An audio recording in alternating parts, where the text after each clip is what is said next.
Have you ever felt your heart race just from seeing your bank's name pop up on your phone? Have you ever avoided opening your banking app just to escape the sight of a negative balance? Or pretended not to notice a call because you knew it was a collection agency? If so, you're not alone. This isn't weakness, it's financial trauma. And it can be healed. Because the truth is, many people after 40 aren't really fighting a lack of money. They're fighting fear. Fear of the bank, fear of debt, fear of losing control. And that fear doesn't come from the numbers in your account. It comes from the emotional wounds money has left along the way. Maybe you grew up hearing things like, money is for greedy people, or those who owe are irresponsible. Or maybe you went through a crisis where you lost everything, a job, a business, a home.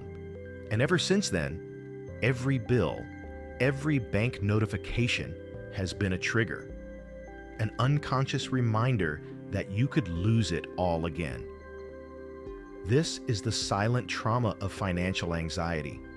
It doesn't scream, but it tightens your chest. It doesn't show up on bank statements, but it stops you from acting. And the cruelest part is that it makes you run from the very thing that could set you free, the conscious control of your own finances.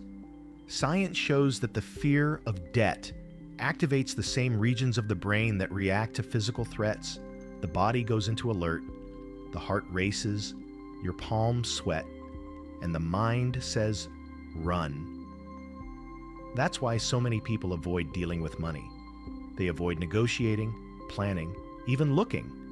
But avoidance is exactly what keeps the cycle of scarcity alive. Financial trauma is an invisible prison, and it causes deep damage. First, it destroys your self-confidence. You start doubting yourself. Second, it eats away at your self-esteem. You begin to define yourself by your debts.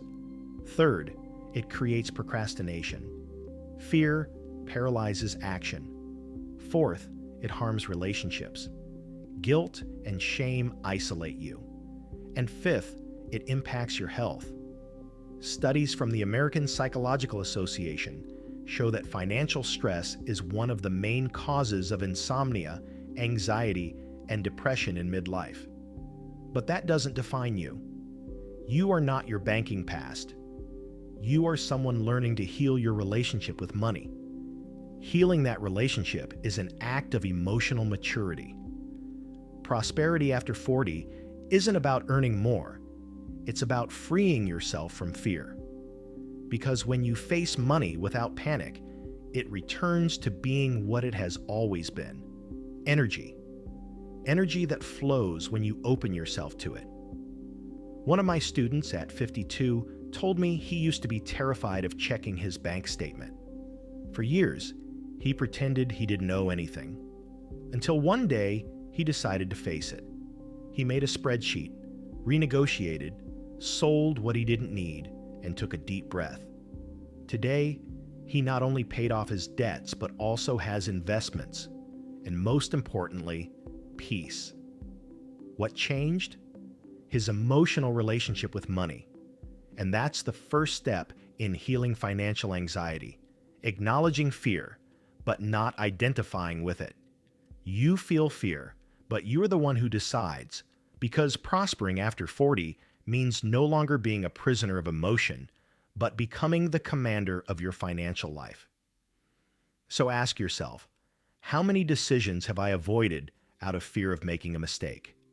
How many opportunities have I let go because I thought, I can't, I'm in debt? How many times have I confused debt with failure? You didn't fail. You survived. And surviving was already a victory. But now, it's time to live. The restart begins the moment you decide to look with love at what once caused you panic. Yes, love. Because money, when treated with fear, hides. But when treated with respect and awareness, it flows again. The healing of financial anxiety doesn't come from a loan nor from a miracle. It comes from an inner process of reconciliation. It's looking at the bank and saying, "You no longer control me." It's looking at your debts and saying, "I'm learning from you." It's looking at yourself and declaring, "I deserve to prosper." And what does it mean to prosper? It means achieving financial freedom after 40 without carrying guilt. It means creating a prosperity plan for those over 40, one that considers the emotional, the spiritual, and the practical aspects of life. It means seeking financial independence and maturity, not just to have money, but to have peace. You don't need magic formulas. You need reconnection with your own worth.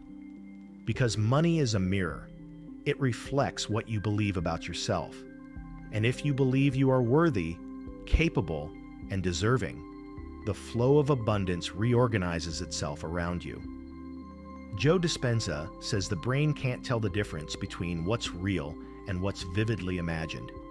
If you see yourself trapped in debt, your brain reinforces that identity. But if you see yourself free, prosperous, and balanced, it creates new neural connections to sustain that reality. That is the power of neuroplasticity, and also the power of faith. Today, I invite you to make a new pact with money. Take a deep breath and say, even softly, "I choose financial peace. I choose abundance after 40. I choose to prosper with awareness." Feel how that phrase changes your vibration, because prosperity is above all a state of consciousness, and a mature financial life begins when you decide to care for your emotions with the same seriousness that you care for your bills. From that point on, everything changes. You begin to understand that wealth in maturity isn't about display, it's about balance. That financial growth after 40 is about consistency, not speed. And that building wealth at 40 plus is about wisdom, not comparison. The healing of financial anxiety begins with acceptance. Accept that your past has taught you. Accept that fear is a messenger, not an enemy.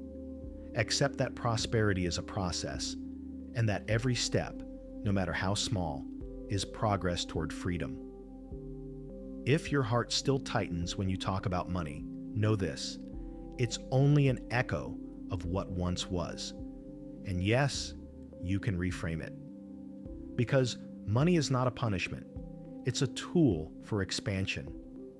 And when used with awareness, it becomes an instrument of purpose. Remember, banks are not monsters, debts are not sentences, collections are not humiliations. They are simply systems. And you can learn to use the system without being swallowed by it. Prosperity after 40 is possible, and it begins the moment you say enough to fear and yes to awareness. You no longer need to avoid phone calls or hide your statements. You can look at the number on the screen and feel peace, because now you understand. That number is a reflection, not your value. Your true value lies in who you've become and in the choices you make from this day forward.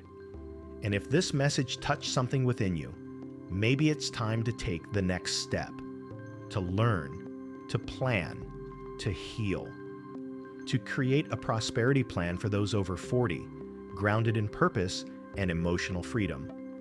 Starting over after 40 doesn't mean starting from zero. It means starting from experience. And experience is the most valuable asset you have. So breathe and repeat, "I release my fear. I reconcile with money, and I open my heart to the abundance that has always been mine by right." This is the first step in your healing, and the beginning of your true prosperity after 40. Did you enjoy the content? Then hit the like button, share your thoughts in the comments, send this video to more people, and click to subscribe with notifications on. And if you're ready to take the next step to transform your financial life, check out the link right below this video in the first pinned comment.